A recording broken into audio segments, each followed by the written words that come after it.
അതെ, ഇപ്പോഴെന്നോട് പറഞ്ഞില്ല ആര്യ സാഗർ കല്യാണം കഴിക്കാൻ പോകുന്നതെന്ന്. പറയാം. അല്ല, അതിനു വേണ്ടിയിട്ടാണല്ലോ ചേച്ചിയെ ഞാൻ ഇങ്ങോട്ട് കൂട്ടിക്കൊണ്ട് വന്നത്. പിന്നെ എനിക്കൊപ്പം ഇങ്ങോട്ട് വന്നത് ആരെങ്കിലും സംശയിക്കുന്നുള്ള ഭയം ചേച്ചിക്കുണ്ടോ? എന്തായാലും എന്റെ ഭർത്താവ് എന്നെ സംശയിക്കില്ല. എനിക്ക് ലോകത്ത് ആരെ ഒന്നും വിശ്വസിപ്പിക്കാനില്ല, എന്റെ കണ്ണേട്ടനെയും എന്റെ അമ്മയെ അല്ലാതെ. അവർക്ക് രണ്ടുപേർക്കും എന്നെ നന്നായിട്ടറിയാം.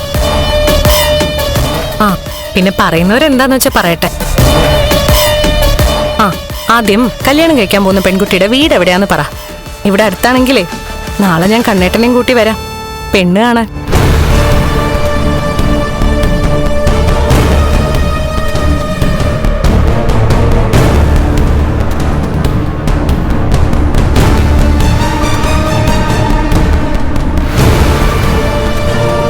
നീയാണ് ആ പെൺകുട്ടിയെന്ന് നിനക്ക് മനസ്സിലായി. എന്റെ നാവിൽ നിന്ന് അതറിയണം, അല്ലേടി മോളെ?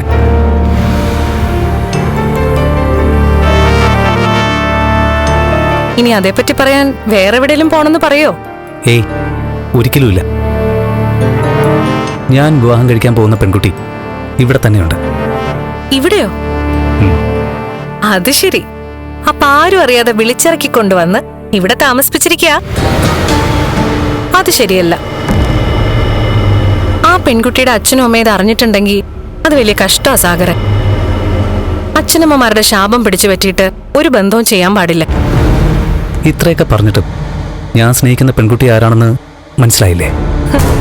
മനസ്സിലാവാത്തതുകൊണ്ടല്ലേ ചോദിച്ചത്. ആരാ പെൺകുട്ടി? ആ പെൺകുട്ടിയുടെ പേര് ലച്ചു. ലച്ചോ? അതെന്താ ചെല്ലപ്പേരാണോ? അതെ, ചെല്ലപ്പേര് തന്നെയാ. ഞാൻ അവൾക്കിട്ട ചെല്ലപ്പേര്. എന്നിട്ട് സാഗറിന്റെ ലച്ചു എവിടെ? എന്റെ ലച്ചു എന്റെ മുമ്പിൽ തന്നെയുണ്ട്. ഞാൻ ആദ്യം മേഡോന്നും പിന്നെ ചേച്ചിയെന്നും വിളിച്ച എന്റെ ലക്ഷ്മി. ആ ലക്ഷ്മിക്ക് ഞാനിട്ട പേരാണ് ലച്ചു.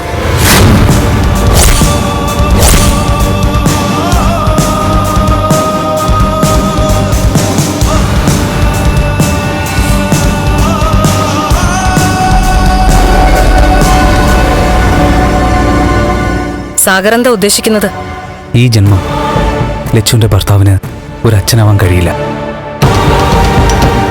എന്റെ ലച്ചുവിന്റെ ഒരാഗ്രഹവും അയാൾക്ക് സാധിച്ചു തരാനും കഴിയില്ല. അതുകൊണ്ട് അങ്ങനെ ഒരാളെ വിട്ടിട്ട് ലച്ചുവിന് എന്റെ ജീവിതത്തിലേക്ക് വന്നൂടെ?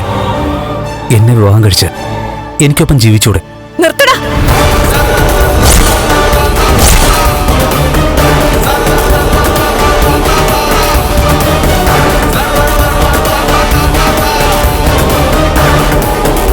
കണ്ടോടാ നീ ഇത്? ഞാൻ ആരാധിക്കുന്ന ദൈവങ്ങൾ എനിക്ക് കൊണ്ടുതന്ന ആള് എന്റെ കഴുത്തി കെട്ടിയ താലിയാ ഇത്. എന്റെ നെഞ്ചോട് ചേർന്ന് കിടക്കുന്ന താലി. ഇത് പൊട്ടിച്ചെറിഞ്ഞിട്ട് നിന്നെ പോലെ ഒരുത്തന്റെ കൂടെ ഞാൻ വരുമെന്ന് കരുതിയോ?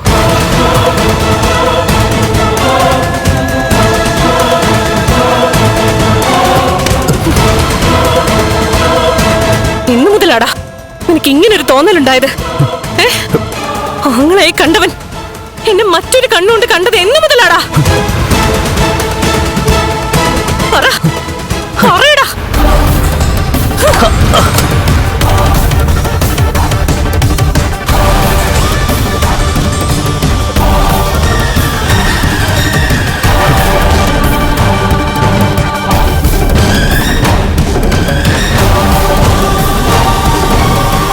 പെണ്ണൊന്ന് ചിരിച്ച, ഇത്തിരി സ്നേഹം കാണിച്ച, കുറച്ച് സ്വാതന്ത്ര്യം തന്ന, കൂടെ സഞ്ചരിച്ച, അതോടെ നീയൊക്കെ അവളെ നോക്കുന്നത് തെറ്റായ കണ്ണിലൂടെയാ.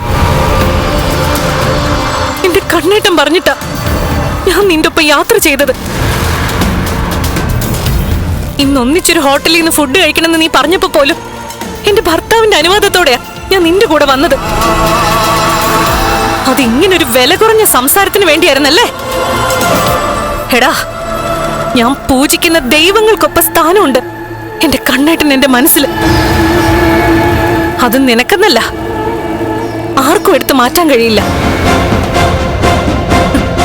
നീ തന്ന ഈ സാരി ഉണ്ടല്ലോ, വിഷുവിന് തന്ന സാരി, ഇത് ആങ്ങളെ പെങ്ങൾക്ക് തന്ന സാരിയാണെന്നാ ഞാൻ കരുതിയത്. ഇതിപ്പൊ തന്നെ എനിക്ക് കത്തിച്ചളയാൻ തോന്നുക.